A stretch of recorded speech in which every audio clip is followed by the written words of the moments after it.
Hello everyone, मैं हूं सायन और आप सभी लोगों का स्वागत है हमारे इस प्यारे से चैनल फिजिक्स विद सायन में। तो अगर आपका भी ड्रीम है एक टीचर बनना, टीचर क्या करता है? Builds the nation. एक टीचर ही है जो देश के अच्छे नागरिक को तैयार करते हैं। तो आपका भी अगर ड्रीम है एक टीचरशिप करना, एक नोबल जॉब करना, तो केवीएस आपके लिए बेस्ट ऑप्शन होगा। केंद्रीय विद्यालय टीचर, हर एक टीचर का ड्रीम स्कूल होता है केवीएस, क्योंकि यहाँ का जितना सैलरी तो एक साथ रहेगा, इसके साथ आपको इतना अपॉर्चुनिटीज मिलता है केवीएस में, बहुत ही कम जगह में इतना अपॉर्चुनिटीज मिलता है। तो teaching is a Nobel job. Her profession से ऊपर मैं टीचिंग प्रोफेशन को रखूंगा, क्योंकि एक टीचर ही वो है जो हर एक प्रोफेशन के लिए जो जो कैंडिडेट जाएगा उन्हें योग्य बनाते हैं। चाहे वो डॉक्टर बने, इंजीनियर बने, आईपीएस ऑफिसर बने, आईएएस ऑफिसर बने, इंडियन आर्मी में जाए, किसी बड़े कॉर्पोरेट ऑफिस में काम करे, उन्हें ट्रेनिंग कौन देता है? एक टीचर देता है। तो टीचर ही क्या कौन है? टीचर है जो बिल्ड्स द नेशन। तो आपके लिए अगर आप टीचर बनना चाहते हैं, बेस्ट ऑप्शन होगा आपके लिए केंद्रीय विद्यालय टीचर। तो आज का वीडियो उसी के ऊपर है, how to become a KVS teacher. तो इस वीडियो के अंदर हम लोग पढ़ेंगे कैसे आप लोग बनेंगे टीचर, इसका एलिजिबिलिटी क्राइटेरिया क्या है, इसका एग्जाम पैटर्न क्या है, क्या कैटेगरीज है इसका, क्या क्या क्या टीचर बन सकते हैं इधर जाके, और सैलरी कितना आप लोग को मिलेगा। इन सब कुछ को मैं बहुत ही डिटेल्स में आप लोगों को समझाऊंगा। तो सबसे पहले हम लोग अगर बोले केवीएस क्या है, केवीएस मतलब ये केवी स्कूल या हम लोग केंद्रीय विद्यालय स्कूल, बहुत जगह में से सेंट्रल स्कूल बोलते हैं, बहुत जगह में गाँव में बोलते हैं सेंट्रल स्कूल। ये मतलब क्या है? दिस केवीएस स्टैंड्स फॉर केंद्रीय विद्यालय संगठन। केंद्रीय विद्यालय संगठन ये एक सेंट्रल गवर्नमेंट स्कूल है, एक स्कूल नहीं, all over India, all over India total 1 to 5 6 schools है केवीएस का, और अब्रॉड में 3 तो है, और अब्रॉड में टोटल 3 स्कूल्स है। तो समझ पा रहे हैं? तो केंद्रीय विद्यालय संगठन के अंदर कितना सारा स्कूल पड़ता है, और ये ऑल क्या है? Central government funded schools. तो ये सारे केवीएस स्कूल जो है सेंट्रल गवर्नमेंट फंडेड स्कूल्स है। और कौन से बोर्ड का सिलेबस यहाँ कराया जाता है? ये है affiliated to CBSE, affiliated to CBSE, central board of secondary education. तो ये केवीएस स्कूल का पूरा सिलेबस सीबीएसई के अंडर आता है, और ये एक सिस्टम ऑफ स्कूल्स है। केवीएस स्कूल अगर मैं बोलूं, केवीएस एक सिस्टम ऑफ स्कूल है, एक चेन ऑफ स्कूल्स है जो ऑल ओवर इंडिया है। और किस ऑब्जेक्टिव से केवीएस स्कूल को बनाया गया था पता है? इसका मेन ऑब्जेक्टिव क्या था? केवीएस स्कूल बनाने का ऑब्जेक्टिव क्या था? ऑब्जेक्टिव ये था कि ट्रांसफरेबल गवर्नमेंट एम्प्लॉयज जो है, ट्रांसफरेबल गवर्नमेंट एम्प्लॉयज, उनके बच्चों को अच्छा एजुकेशन और करेक्ट एजुकेशन देने के लिए ये स्कूल बनाया गया था। मैं क्या बोल रहा हूँ अच्छे से समझिए, क्योंकि गवर्नमेंट सर्विस जो करते हैं, ये इंडियन आर्मी हो सकता है, इंडियन नेवी हो सकते हैं, इंडियन एयरफोर्स हो सकते हैं, या जो जो और भी जैसे आईएएस आईपीएस ऑफिसर हो सकते हैं जिनका ट्रांसफर या पुलिस में है, आईपीएस तो मैंने बोला हूँ, उसके बाद आईआरएस, उसके बाद और भी बहुत सारे गवर्नमेंट ऑफिशियल जो है, जो ग्रेड ए का ऑफिसर, ग्रेड बी का ऑफिसर, ग्रेड सी का ऑफिसर, सब ऑफिसर्स को अगर हम लोग बोले सेंट्रल गवर्नमेंट के अंदर पोस्ट ऑफिस की नौकरी करते हैं, मतलब किसी भी टाइप का सेंट्रल गवर्नमेंट के ऑफिसर्स जो है, उन लोग का जो रेगुलरली ट्रांसफर होता है, तो उन लोगों को देखा गया था, उन लोगों के बच्चों को जब किसी ऑफिसर का ट्रांसफर होगा, वो माँ हो सकता है, पिताजी हो सकते हैं, किसी भी officers, mother and father both can be transfer, तो उनके साथ उनके बच्चे भी जाते थे। लेकिन क्या प्रॉब्लम होता था? एक स्कूल में एक बच्चा पढ़ता था, ट्रांसफर लेके पापा या मम्मी दूसरा जगह चल गए, तो उस बच्चे को भी उनके पापा और मम्मी के साथ दूसरा जगह जाना पड़ा। लेकिन उधर जाकर जब नया स्कूल में एडमिशन ले रहा था बच्चा, वहाँ पर नया बुक्स, नया सिलेबस, नया पढ़ाने का पैटर्न, तो बच्चे के लिए बहुत प्रॉब्लम हो रहा था। इसी चीज़ को ओवरकम करने के लिए हमारे केवीएस स्कूल की स्थापना की गई। तो देख पा रहे हैं टोटल इंडिया में 1 to 5 6 स्कूल्स है। तो इन सारे स्कूल में एक ही सिलेबस पढ़ाया जाता है, एक ही पैटर्न ऑफ बुक्स फॉलो किया जाता है, और वो पैटर्न ऑफ बुक्स क्या है? एनसीईआरटी बुक्स पढ़ाया जाता है। तो ऑल ओवर इंडिया किसी भी केवी स्कूल में जाएंगे, उधर मदर ऑफ ऑल बुक्स है एनसीईआरटी। तो उसका सिलेबस कौन डिसाइड करता है? सीबीएसई डिसाइड करता है। तो इस ऑब्जेक्टिव के साथ केवीएस स्कूल की स्थापना की गई थी, और हर एक जगह पर मोर और लेस मोर और लेस सिलेबस सेम ही, सिलेबस तो सेम मैं बोला, पढ़ाने का पैटर्न सेम ही है। तो इसमें जो टीचर रिक्रूट किया जाता है उन्हें भी वैसे ट्रेनिंग दिया जाता है कि इस पैटर्न से पढ़ाना पड़ेगा। तो आज हम लोग वही डिस्कस करेंगे क्या क्या एलिजिबिलिटी क्राइटेरिया है अगर आप केवीएस टीचर बनना चाहते हैं, और आप लोगों का कितना एजुकेशनल क्वालिफिकेशन होना चाहिए, और यहाँ पर क्या क्या फैसिलिटीज आप लोग को मिलेगा। तो सबसे पहले अगर मैं एलिजिबिलिटी क्राइटेरिया का बात बोलूँ, सबसे पहले अगर मैं एलिजिबिलिटी क्राइटेरिया बोलूँ टीचर्स के लिए, तो सबसे पहले कितने कैटेगरीज के टीचर है वो हमें जानना पड़ेगा। तो सबसे पहले एलिजिबिलिटी के अंदर ही मैं इसको बोलूंगा। तो अगर मैं एलिजिबिलिटी का बात बोलूं तो सबसे पहले मैं जानना पड़ेगा कितने कैटेगरीज के टीचर होते हैं। यहाँ पर 3 कैटेगरीज के टीचर होते हैं। तो टीचर कैटेगरीज का अगर मैं बात बोलूं तो 3 तो कैटेगरीज होता है। एक है टी, सबसे पहले होगा PRT, उसके बाद TGT और PGT। तो ये 3 कैटेगरीज के टीचर रिक्रूट करते हैं केवीएस। तो PRT मतलब प्राइमरी टीचर, PRT का मतलब है प्राइमरी टीचर, जो अप टू 1 to 4 तक जो लोग पढ़ाएंगे उसे हम लोग बोलेंगे प्राइमरी टीचर। फिर TGT क्या है? TGT है ये हमारे अंडर ग्रेजुएट टीचर, या हम लोग जिसको बोलते हैं जो क्लास 10 तक पढ़ाते हैं, अंडर ग्रेजुएट टीचर, या हम लोग इसके बोल सकते हैं। और यह है पोस्ट ग्रेजुएट टीचर। तो TGT मतलब अंडर ग्रेजुएट टीचर, और PGT मतलब post graduate teacher, post graduate teacher. तो इन पोस्ट ग्रेजुएट टीचर मतलब क्या? जो लोग अप टू क्लास 11th और 12th को पढ़ा सकते हैं, up to class 12th।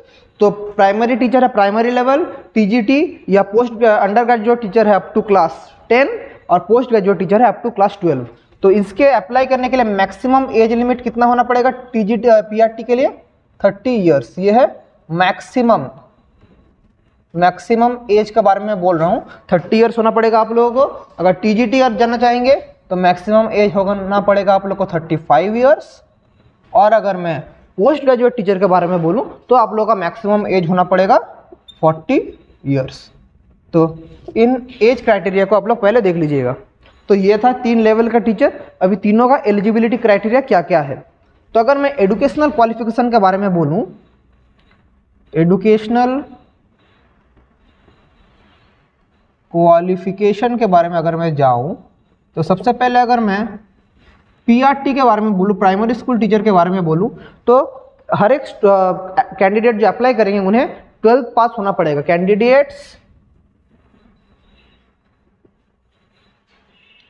must qualify class 12th exam, लेकिन सिर्फ क्वालिफाई करने से नहीं होगा, with minimum of 50% marks, with minimum 50% marks, minimum 50% marks के साथ उन्हें क्वालिफाई करना पड़ेगा। सिर्फ यही नहीं, इसके साथ उन्हें क्या करना पड़ेगा? इसके साथ एक तो एक क्राइटेरिया, तो 3 तो क्राइटेरिया है आप लोगों को PRT करने के लिए। इसके साथ क्राइटेरिया है 2 year diploma in elementary education. बच्चों के एजुकेशन में 2 ईयर डिप्लोमा करना पड़ेगा, 2 ईयर एलिमेंट्री एजुकेशन में डिप्लोमा। जिस डिग्री को हम लोग क्या बोलते हैं? DLED डिग्री आप लोगों को करना पड़ेगा, DLED डिग्री आप लोगों को करना पड़ेगा। और नहीं तो और इसके साथ और एक ऑप्शन है, आप लोग 4 ईयर डिप्लोमा भी कर सकते हैं, 4 year diploma in elementary education. मतलब इन दोनों में से किसी कोई एक को आप लोगों को रखना पड़ेगा। आप लोगों के पास DLED डिग्री रहना पड़ेगा या 4 year diploma in elementary education, इन दोनों में से कोई एक आप लोगों को रखना पड़ेगा। इसके साथ क्या होगा? आप लोगों का CTET 1 पेपर मस्ट क्वालिफाई, मतलब इसको आप लोग को मस्ट क्वालिफाई करना पड़ेगा ही, मस्ट क्वालिफाई। अभी CTET एग्जाम क्या है इसमें मैं थोड़ी देर बाद आ रहा हूँ, तो समझ लीजिए एक CTET का एक पेपर होता है, इसका पैटर्न क्या है इसका मैं थोड़ी देर बाद बोलूंगा जब मैं एग्जाम पैटर्न के बारे में डिस्कस करूंगा। तो CTET 1 पेपर आप लोग को क्वालिफाई करना पड़ेगा। इसके साथ एक मस्ट क्राइटेरिया तो है ही कि आप लोग को must be efficient, must be efficient in both Hindi and English. Must be efficient in both Hindi and English. तो केवीएस स्कूल में आप लोग अगर पढ़ना चाहते हैं तो आप लोग को हिंदी और इंग्लिश में एफिशिएंट होना ही पड़ेगा, क्योंकि जो ट्रांसफरेबल गवर्नमेंट एम्प्लॉयज़ है वो अभी देखिए, अभी किसी एम्प्लॉय छत्तीसगढ़ में रहता है, अभी अगर वो तेलंगाना चले गया, तो मैं फॉर एग्जांपल ही बोल रहा हूँ, तो वहाँ पर अगर वो हिंदी में बात करता था, इधर भी हिंदी में बात करेगा, लेकिन तेलंगाना में उसका लोकल लैंग्वेज अलग है, तो दोनों माध्यम में कौन सा लैंग्वेज कॉमन रहेगा?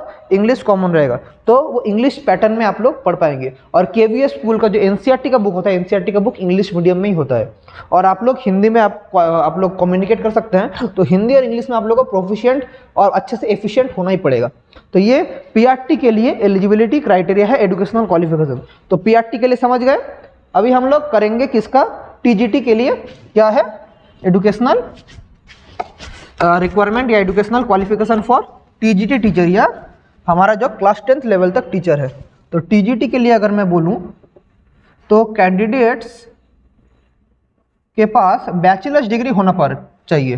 Candidates must have a bachelors degree, किसी भी सब्जेक्ट में बैचलर्स डिग्री, मतलब बीएससी डिग्री होना पड़ेगा, बीएससी, बीए, बीकॉम, तो कुछ है bachelors degree with minimum of 50% marks in their graduation। तो जो बैचलर्स का डिग्री होगा उसमें मिनिमम 50% मार्क्स उन लोगों को होना पड़ेगा। 50% से कम अगर हो जाए तो वो लोग अप्लाई नहीं कर पाएंगे। तो minimum 50% marks in their graduation.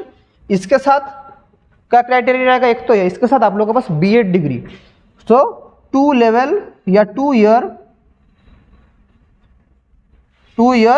BEd degree. BEd क्या है? बैचलर्स इन एजुकेशन, मतलब आप लोग ये टीचिंग मेथड आप लोग सीखेंगे बीएड में। और एक बहुत स्टूडेंट्स का ये क्वेश्चन रहता है, क्या मैं बीएड चल रहा है, मैं बीएड अपीयरिंग हूँ, पास आउट नहीं हुआ हूँ मैं, अगर फॉर एग्जांपल अभी मैं 2024 में अगर मैं बोल रहा हूँ, अगर कोई कैंडिडेट 2024 में बीएड एग्जाम का क्वालिफाई होगा, अभी वो चल रहा है, तो क्या वो एलिजिबल है? आंसर है नो। बीएड पास आउट होना पड़ेगा, 2 ईयर बीएड डिग्री, लेकिन मस्ट क्या है? Pass out, no appearing. Appearing students eligible नहीं है, अपीयरिंग स्टूडेंट एलिजिबल नहीं है। जो पास आउट स्टूडेंट्स है बीएड का वही अप्लाई कर पाएंगे। तो 2 ईयर बीएड डिग्री, इसके साथ क्या रहना पड़ेगा? Must have a bachelors degree with minimum 50% marks in the graduation, 2 year BEd degree और बीएड डिग्री पास आउट होना पड़ेगा। इसके साथ क्या होना पड़ेगा? सीटेट 2 पेपर क्या करना पड़ेगा? क्वालिफाई करना पड़ेगा। सीटेट 1 पेपर, सॉरी 1 क्या बोल रहा हूँ, सीटेट 1 है पीआरटी के लिए, सीटेट 2 पेपर है टीजीटी के लिए, क्वालिफाई करना पड़ेगा। और इसके साथ एक रिक्वायरमेंट तो यह है कि must be efficient in Hindi and English, must be efficient in Hindi and English. तो हिंदी और इंग्लिश में एफिशिएंट होना पड़ेगा। तो ये किसके लिए रिक्वायरमेंट है? टीजीटी टीचर्स के लिए ये रिक्वायरमेंट है, हिंदी एंड इंग्लिश। इसके साथ अगर मैं बोलूँ किसका? पीजीटी टीचर्स का। अगर मैं बोलूँ पीजीटी टीचर्स के लिए क्या एजुकेशनल क्वालिफिकेशन है, तो उसको भी डिस्कस कर ही लेते हैं जब सब कुछ डिस्कस कर रहे हैं। तो पीजीटी टीचर के लिए सबसे पहला रिक्वायरमेंट है आप लोगों को मास्टर्स डिग्री होना पड़ेगा। तो candidates must have a master's degree, कुछ भी हो सकता है, एमए, एमएससी, एमकॉम, तो एक मास्टर्स डिग्री होना पड़ेगा कैंडिडेट्स को with minimum 50% marks, with minimum 50% marks in their post graduation. तो मास्टर्स डिग्री में आप लोगों का मिनिमम कितना रहना पड़ेगा? आप लोगों को मिनिमम 50% मार्क्स आप लोग का रहना पड़ेगा। इसके साथ आप लोगों का तो बीएड डिग्री तो कंपलसरी है, बीएड कंपलसरी है, लेकिन बीएड क्या? Pass out. आप लोग सिमिलरली बीएड पास आउट। लेकिन यहाँ पर मजे का बात यह है कि आप लोग अगर पीजीटी टीचर के लिए अप्लाई करते तो आप लोग को सीटेट पेपर क्वालिफाई होना मस्ट नहीं है। तो आप लोग अगर पीजीटी करते हैं तो आप लोग के लिए सीटेट पेपर एलिजिबल नहीं है, मतलब आप लोग देने की जरूरत नहीं, ये एक प्लस पॉइंट है। लेकिन आप लोग को इसके साथ और एक मैंडेटरी ये है कि हिंदी एंड इंग्लिश में आप लोगों को एफिशिएंट होना पड़ेगा। हिंदी और इंग्लिश में आप लोगों को फ्लुएंट और एफिशिएंट होना पड़ेगा। अगर you are not efficient in Hindi and English then you are not eligible. ये कैसे टेस्ट करेगा, इसके ऊपर पर्टिकुलर हिंदी और इंग्लिश में एग्जाम भी होता है, आप लोग का पर्सनल इंटरव्यू भी होगा, उसी के बारे में अभी मैं आऊँगा। तो ये एलिजिबिलिटी क्राइटेरिया आप लोग समझ गए, एज लिमिट समझ गए, एजुकेशनल क्वालिफिकेशन समझ गए। तो अभी देख लेते हैं हम लोग क्या क्या इसके अंदर हमारा एग्जाम पैटर्न है। तो एग्जाम पैटर्न देख लेते हैं। तो एग्जाम पैटर्न के बारे में अगर मैं बोलूं, अभी हम लोग बात करते हैं एग्जाम पैटर्न की। तो एग्जाम पैटर्न, तो सबसे पहले सीटेट 1 और सीटेट 2 पेपर के बारे में हम लोग बात कर लेते हैं। तो सीटेट का मतलब क्या है? सीटेट का मतलब है, अगर मैं बोलूं, सीटेट का मतलब है central teachers eligibility test. Central teachers eligibility test, मतलब यहाँ पर देखा जाता है कि टीचर एलिजिबल है कि नहीं। तो सीटेट का फुल फॉर्म है सेंट्रल टीचर्स एलिजिबिलिटी टेस्ट। यहाँ से टेस्ट करके देखा जाता है कि टीचर एलिजिबल है कि नहीं पढ़ाने के लिए। तो सीटेट 1 पेपर का अगर मैं बात बोलूँ, जो कि आप लोगों का पीआरटी के लिए है, सीटेट 1, इसमें आप लोगों का टोटल रहेगा 150 क्वेश्चन, टाइम रहेगा आपके पास 150 मिनट्स, मतलब 2.5 घंटा। और इसके अंदर आप लोगों को कितना मार्क्स का एग्जाम देना पड़ेगा? 150 मार्क्स का एग्जाम होगा। तो हर एक क्वेश्चन कंटेन्स 1 मार्क्स। और सीटेट 2 का बात अगर मैं बोलूं, तो सीटेट 2 का बात अगर बोलूं, सीटेट 2 भी है, कितना है? 150 क्वेश्चंस। फिर यहाँ पर भी आप लोगों को मिलेगा 150 मिनट्स, और यहाँ पे आप लोग कितना मिलेगा? 150 मार्क्स। यहाँ पर मजे का बात यह है कि सब कुछ क्वेश्चन क्या है? ऑब्जेक्टिव टाइप क्वेश्चन, मतलब हर एक क्वेश्चन का टाइप क्या रहेगा? MCQ type. लेकिन यहाँ पर आप लोग को ओएमआर शीट फिल करने का जरूरत नहीं।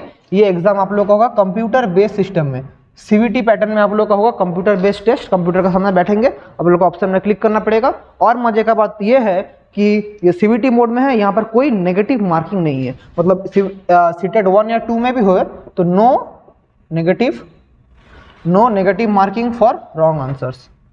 तो no negative marking for wrong answers. तो नेगेटिव मार्किंग कुछ भी नहीं है रॉन्ग आंसर्स के लिए। तो ये है एग्जाम पैटर्न, ये सीटेट 1 सीटेट 2। अभी ये तो क्वालिफाई होना पड़ेगा। अभी पर्टिकुलर आप जिस पोस्ट में अप्लाई करेंगे उसके लिए आप लोगों को क्या एग्जाम देना पड़ेगा। तो अगर मैं बोलूँ पीआरटी के लिए अगर एग्जाम देंगे तो यहाँ पर 2 स्टेजेस का एग्जाम होगा। पीआरटी के लिए 2 स्टेज होगा, स्टेज 1 और स्टेज 2। स्टेज 1 के बारे में अगर बोलूँ तो ये क्या है? एक रिटन टेस्ट है। अगर स्टेज 1 का बात अगर मैं बोलूँ बच्चों, तो स्टेज 1 ये है हमारा एक रिटन टेस्ट। ये टोटल आप लोगों का होगा 180 मार्क्स का होगा, और इसके लिए आप लोगों को मिलेगा कितना? 180 मिनट्स मिलेगा, मतलब 3 घंटे का एग्जाम होगा रिटन टेस्ट। इसके अंदर 4 पार्ट है। तो अगर मैं पार्ट 1 का बात बोलूँ, पार्ट 1 आप लोगों का लैंग्वेज प्रोफिशिएंसी टेस्ट होता है। लैंग्वेज प्रोफिशिएंसी टेस्ट, ये आप लोग का 20 मार्क्स का होता है लैंग्वेज प्रोफिशिएंसी टेस्ट। तो इसमें से क्या किस किस का क्वेश्चन होता है? इंग्लिश। तो इंग्लिश का आप लोग के पास 10 क्वेश्चन रहेगा, और 10 क्वेश्चन में आप लोग को कितना मार्क्स मिलेगा? 10 मार्क्स। सिमिलरली हिंदी में भी 10 क्वेश्चंस रहेगा, और आप लोग को कितना मार्क्स मिलेगा? 10 मार्क्स मिलेगा। ये हो गया आप लोग का part 1 language proficiency test. 10 20 marks, समझ गए। तो इसके साथ अगर मैं पार्ट 2 का बात बोलूँ, तो पार्ट 2 में आप लोग का होता है, पार्ट 2 में 3 टॉपिक्स के ऊपर आप लोग एग्जाम देना पड़ेगा। एक है जनरल अवेयरनेस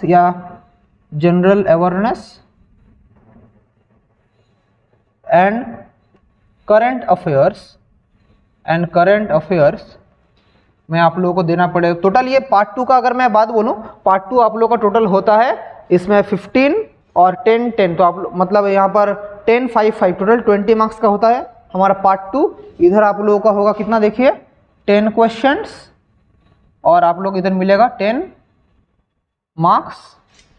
और इसके साथ जनरल रीजनिंग इसमें भी आप लोग का रहेगा 10 क्वेश्चंस, सॉरी 10 नहीं, जनरल 5 क्वेश्चन, इधर होगा 5 मार्क्स। और अगर मैं बोलूँ कंप्यूटर एप्टीट्यूड के ऊपर भी आप लोग का टेस्ट होगा, यहाँ पर आप लोगों का कंप्यूटर का नॉलेज देखा जाएगा, एप्टीट्यूड, यहाँ पे आप लोगों का रहेगा 5 क्वेश्चंस और इधर मिलेगा आप लोगों को 5 मार्क्स। तो टोटल इधर आपको कितना आ गया, 10 + 5 15, टोटल 20 मार्क्स आपका आ गया। किसमें, पार्ट 2 में आप लोग का आ गया टोटल 20 मार्क्स। तो पार्ट 1 पार्ट 2, अभी हम लोग टोटल कितना पार्ट हो गया, इधर 4 पार्ट और 3 और 2 पार्ट बाकी है, तो मैं इसको मिटा दे रहा हूँ। पार्ट 3 और पार्ट 4 में बोलूँगा, तो जल्दी से नोट डाउन कर लीजिए। तो पार्ट 1 में 20 मार्क्स, पार्ट 2 में 20 मार्क्स। 20 कितना हुआ, 40 हुआ। हम लोग का टोटल कितना था, 180 मार्क्स का होगा। तो अभी पार्ट 3 के बारे में अगर हम बोले, पार्ट 3 आप लोग का जो एग्जाम होगा, पार्ट 3 में टोटल आप लोगों का लिया जाएगा आप लोगों का लीडरशिप स्किल कैसे है, और मतलब एक्सीलेंस इन एजुकेशन एंड आप लोगों का लीडरशिप स्किल। एक्सीलेंस मतलब ये एक पर्सनालिटी टेस्ट होता है, मतलब एग्जाम में और रिटन टेस्ट होगा। एक्सीलेंस इन एजुकेशन मतलब आप लोग जो बीएड या डीएलएड में जो सीखे हैं, बीएड और डीएलएड में वो उसका नजर प्रोडिजी के ऊपर एग्जाम होगा, आप लोग का टीचिंग एबिलिटी, स्टूडेंट साइकोलॉजी, इन सब के ऊपर इधर एग्जाम होगा। तो excellence in education and excellence in education and क्या, एंड लीडरशिप स्किल। आप लोग लीडरशिप स्किल मतलब एक क्लास में 50 या 40 बच्चे बैठे रहेंगे, उन लोगों को आप कैसे लीडरशिप देंगे, कैसे संभालेंगे इन 40 बच्चों को, ये इधर देखा जाएगा test. And leadership skill, excellence in education and leadership skill, ये टोटल आप लोगों का होगा कितना नंबर का पता है, ये टोटल आप लोगों का होगा 60 मार्क्स का होगा। तो कितना हुआ देखिए, पार्ट 1 20, पार्ट 2 20, 40 और 60, 100 मार्क्स हो गया। और पार्ट 4 इधर आप लोग मैंने जो बोला प्रोडिजी के ऊपर एग्जाम होगा, स्टूडेंट साइकोलॉजी, उसका लीडरशिप स्किल, इन सब के ऊपर आप लोग का अलग अलग पैटर्न होगा। और पार्ट 4 है subject specific knowledge, subject specific knowledge, ये आप लोग का सब्जेक्ट के ऊपर नॉलेज देखा जाएगा, ये टोटल होगा 80 मार्क्स का। तो 60 मार्क्स मतलब इधर कितना क्वेश्चन था, 60 क्वेश्चन था, इधर भी आप लोग का रहेगा 80 क्वेश्चंस। तो ये है आप लोग का टोटल स्टेज 1। तो part 1 20 question, part 2 20 question, part 3 60 question and part 4 80 question. Total कितना हो गया, 180 क्वेश्चन, और आप लोगों को कितना मिला, 180 मार्क्स, और टाइम कितना, 180 मिनट्स। तो हर एक क्वेश्चन के लिए आप लोग के पास 1 मिनट का टाइम रहेगा, समझ गए। और इसका कट ऑफ कुछ 150 के ऊपर ही आता है, ये जो रिटन टेस्ट का कट ऑफ है 150 के ऊपर ही आता है लगभग। मैं बोल रहा हूँ जनरल का बात बोल रहा हूँ, 150 से 160 अगर आप लोग कर लेते हैं, क्योंकि बहुत कंपटीशन है, तो आप लोग बोलेंगे आप लोग सेफ साइड में है। तो ये है इसका रिटन टेस्ट। अभी मैं अगर स्टेज 2 का बात बोलूँ, तो स्टेज 2 क्या है, स्टेज 2 आप लोगों का देखा जाएगा, आप लोग कैसे, आप लोग का सब्जेक्ट स्पेसिफिक मतलब इंटरव्यू राउंड है। हम लोग का स्टेज 2 मेनली है आप लोग का टीचिंग डेमो देखा जाएगा, डेमो इन टीचिंग, मतलब यहाँ पर डेमो टीचिंग आप लोग को क्लास दे दिया जाएगा, बोले इसे पढ़ा के दिखाइए कैसे पढ़ाते हैं, प्लस इंटरव्यू स्किल। इंटरव्यू मतलब इंटरव्यू में आप लोग का स्किल टेस्टिंग होगा, और मैं सिर्फ इंटरव्यू लिखने से भी होगा, सेम ही चीज़ है। तो ये टोटल रहेगा आप लोग का कितना, 60 मार्क्स का रहेगा टोटल। तो स्टेज 1 आप लोग का 180 मार्क्स और स्टेज 2 60 मार्क्स। तो मतलब मैं अगर वेटेज का बात बोलूँ, तो रिटन टेस्ट में आप लोग का रहेगा 70% और इंटरव्यू और डेमो टीचिंग में आप लोग का रहेगा 30%। ये है आप लोग का पीआरटी टीचर के लिए आप लोग का एलिजिबिलिटी नहीं, मतलब जो आप लोग का एग्जाम पैटर्न है फॉर पीआरटी टीचर। तो प्राइमरी लेवल टीचर के लिए ये पढ़ाओ आप लोग को पार करना पड़ेगा। जब आप इतना सारे पढ़ाओ पार करेंगे, तब आप लोग केवीएस स्कूल के प्राइमरी टीचर बनने के योग्य है, और आप लोग का आपका नौकरी कंफर्म होगा। अभी अगर कोई कैंडिडेट बोला सर मैं पीआरटी नहीं, मैं टीजीटी के लिए अप्लाई करूंगा, तो टीजीटी के लिए क्या होगा, तो टीजीटी के लिए, तो पीआरटी के लिए सबसे पहले आप लोगों को सीटेट 1 क्वालिफाई करना पड़ा, वो हो गया, इसके बाद इतना सब कुछ पीआरटी। अभी अगर मैं टीजीटी की बात करूं, तो टीजीटी के लिए आप लोगों को क्या क्वालिफाई करना पड़ेगा, टीजीटी के लिए आप लोगों को सीटेट 2 क्वालिफाई करना पड़ेगा। और एक चीज मैं बार बार बोल दे रहा हूं, सीटेट 1 सीटेट 2 और ये जो एग्जाम हो रहा है, इनमें कहीं भी कोई नेगेटिव मार्किंग नहीं है। जो करेक्ट क्वेश्चन का ऑप्शन करेंगे +1 मिलेगा, नेगेटिव करेंगे 0 मिलेगा, मतलब गलत करेंगे 0 मिलेगा, कहीं पर भी कोई नेगेटिव मार्किंग नहीं होगा। अभी अगर मैं बोलूँ टीजीटी टीचर के लिए, टीजीटी के लिए आप लोगों को सीटेट 2 क्वालिफाई करना पड़ेगा और देखना पड़ेगा हमें क्या क्या एग्जाम देना पड़ेगा, वो भी देख लेते हैं। तो फॉर टीजीटी टीचर के लिए तो सबसे पहले इधर भी 2 स्टेजेस में होता है, स्टेज 1 और स्टेज 2 में। तो अगर मैं स्टेज 1 का बात बोलूँ, ये क्या है, एक रिटन टेस्ट है। और या मैं ये टीजीटी का जो बात बोल रहा हूँ, टीजीटी और पीजीटी दोनों में सेम पैटर्न का एग्जाम होगा, सिर्फ आप लोगों को सीटेट 2 क्वालिफाई करना नहीं होगा। तो मैं ये दोनों लिख देता हूँ, पीजीटी एंड टीजीटी। सिर्फ यहाँ पर मैं लिख दे रहा हूँ CTET 2 not required for PGT. बाकी सब ठीक है, बाकी सब जो एग्जाम का पैटर्न है सेम ही है, पीजीटी टीजीटी दोनों स्टेज में होता है। तो स्टेज 1 क्या है आप लोगों के लिए, वो है रिटन टेस्ट। तो रिटन टेस्ट कितना मार्क्स का होगा, 180 मार्क्स का होगा। कितना टाइम के लिए, 180 मिनट्स के लिए होगा। तो 180 मार्क्स 180 मिनट्स के लिए होगा। और टोटल कितना क्वेश्चन रहेगा, इधर भी 180 क्वेश्चंस रहेगा, इधर भी 180 क्वेश्चंस रहेगा। लेकिन पैटर्न थोड़ा अलग है। तो आप लोग बोलेंगे सर पीआरटी में भी तो यह था, लेकिन पीआरटी में ये थोड़ा अलग है। कहाँ अलग है मैं भी वो बताऊंगा। तो सबसे पहले इसके अंदर भी 4 पार्ट है। तो पार्ट 1 आप लोग का है लैंग्वेज प्रोफिशिएंसी।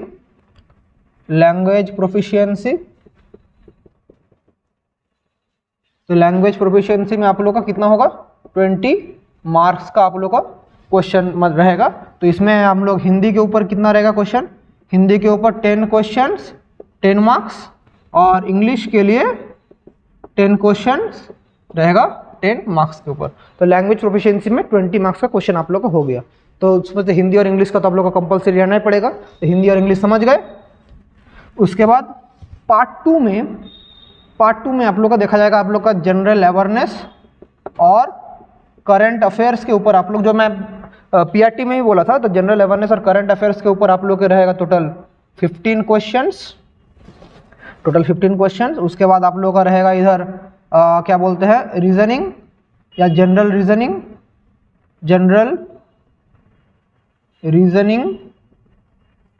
सॉरी, इधर 10 क्वेश्चन रहेगा, इधर रहेगा 5 क्वेश्चन।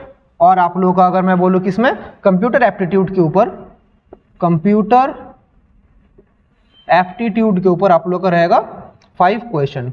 तो इन तीनों का मिला के इधर भी होता है 20 मार्क्स, 20 क्वेश्चन 20 मार्क्स। तो यहाँ तक ठीक है। पार्ट 1 पार्ट 2 आप लोग का पीआरटी के साथ सेम टू सेम रहता है। लेकिन अब थोड़ा मजे का बात क्या है, पार्ट 3 जो आप लोग का जो बीएड का ज्ञान है, उधर जो 60 मार्क्स दे रहे थे, इधर आप लोग को 40 मार्क्स का देना पड़ेगा। ये थोड़ा अलग है। मतलब यहाँ पर आप लोग का एडुकेशन एंड लीडरशिप स्किल के ऊपर, एडुकेशन एंड लीडरशिप स्किल के ऊपर जो टेस्ट होगा, लीडरशिप स्किल, वो आप लोगों का होगा क्या, एडुकेशन लीडरशिप स्किल के ऊपर जो टेस्ट होगा वो होगा टोटल आप लोगों का 40 मार्क्स का टेस्ट होगा। टोटल होगा 40 मार्क्स का टेस्ट होगा। वहाँ पर 60 मार्क्स का था, यहाँ पर 40 मार्क्स का टेस्ट होगा। यहाँ पर तो उधर 60 था, इधर 40 हो गया। और पार्ट 4 जो आप लोग का सब्जेक्ट स्पेसिफिक, ये मैं दोनों का बात बोल रहा हूँ, पीजीटी टीजीटी दोनों में ही ऐसा ही क्वालिटी है कि दोनों में नहीं आप लोग का बीएड होना कंपलसरी है। तो पार्ट 4 क्या है, पार्ट 4 हम लोग का जो है सब्जेक्ट स्पेसिफिक नॉलेज, वो आप लोगों का क्या हो जाएगा, सब्जेक्ट स्पेसिफिक नॉलेज आप लोगों का होगा टोटल 100 मार्क्स का। तो वहाँ पर सब्जेक्ट स्पेसिफिक नॉलेज 80 मार्क्स का था, इधर सब्जेक्ट स्पेसिफिक नॉलेज हो गया 100 मार्क्स। तो टोटल देखिए कितना हो गया, टोटल 20 20 40 80 180, टोटल 180 मार्क्स हो गया है। तो ये था आप लोगों का स्टेज 1 जो रिटन टेस्ट है, ऐसे करके रिटन टेस्ट। और आप लोगों का जो स्टेज 2 है, तो स्टेज 2 आप लोगों को पता है क्या होगा। स्टेज 2 आप लोग का interview skill, interview and demo class आप लोग को लिया जाएगा। डेमो क्लास ये आप लोगों का टेस्ट किया जाएगा, आप लोग कैसा स्किल है, ये टोटल रहेगा 60 मार्क्स के लिए। फिर वैसे ही 70 मतलब 70% 30% क्राइटेरिया। तो ऐसे करके हमारा एग्जाम का पैटर्न होगा फॉर पीजीटी एंड टीजीटी। तो देखिए कोई भी बच्चा जो डर रहा है, कोई भी कैंडिडेट जो डर रहा है कि सर मैं इतना सब क्वालिफाई कैसे करूंगा, तो देखिए लाइफ में आप लोग का चैलेंजेस लेना पड़ेगा। और आप लोग एक ऐसे प्रोफेशन को ऑप्ट कर रहे हैं जो सबसे चैलेंजिंग प्रोफेशन है। मतलब हर एक प्रोफेशन में आप लोग कभी भी थोड़ा डल हो सकते हैं, मतलब कभी भी आप लोग का मतलब थोड़ा रेस्ट हो सकते हैं, लेकिन एक टीचर को हमेशा एफिशिएंट रहना पड़ेगा, क्योंकि टीचर का ऊपर रिस्पॉन्सिबिलिटी है अपने क्लास के हर स्टूडेंट्स को मोटिवेट करना। अगर टीचर अगर खुद डिप्रेस्ड रहता है तो वो किसी भी स्टूडेंट को मोटिवेट नहीं कर पाएगा, और टीचर के ऊपर ही वो रिस्पॉन्सिबिलिटी है कि वो एक अच्छा नेशन बिल्ड कर पाएगा। तो आप लोग जो इतना नोबल जॉब करेंगे, इतना आप लोग चेंजिंग जॉब करेंगे, इतना चैलेंजिंग जॉब करेंगे, तो इतने बच्चों का फ्यूचर आप संभालेंगे, तो आप लोग को खुद तो मेहनती होना ही पड़ेगा। अगर एक बहुत फेमस एक मतलब मैं बात बोलूँगा, एक बहुत ही फेमस किसी ने कहा था कि अगर टीचर अगर डिप्रेस्ड है, टीचर का अगर मन ठीक नहीं है, तो पूरा नेशन का बिगाड़ सकता है। क्योंकि टीचर अगर हमेशा हंसी खुशी रहता है, टीचर से ही इंस्पायर होते हैं स्टूडेंट्स, टीचर से इंस्पायर होते हैं। आज आपके पास जो कैंडिडेट बढ़ेगा, कल हो जाके आर्मी में देश का सेवा करेगा, कल हो जाके पुलिस में अपने राज्य को संभालेगा, कल हो जाके बहुत अच्छा डॉक्टर बन के अपने पूरे समाज में सभी को इतने मतलब महामारी से बचाएगा। आपका अंदर पढ़ के ही कोई बड़ा इंजीनियर बनेगा, इंजीनियर बना के बड़ा बड़ा बिल्डिंग बनाएगा, बड़ा बड़ा जो कंस्ट्रक्शन साइट फ्यूचर बनाएगा, अच्छा रोड्स बनाएगा। ये वो क्यों करेगा? अगर वो स्टूडेंट्स को आप ही मोटिवेट करेंगे कि बच्चा ऐसे करके ईमानदारी से काम करो, ईमानदारी सिखाएंगे आप, तो ये आप इतना जो नोबल जॉब करेंगे तो आप लोग को थोड़ा तो चैलेंजिंग होना पड़ेगा ही। तो समझ गए? तो ये था हमारे स्टेज 1 और स्टेज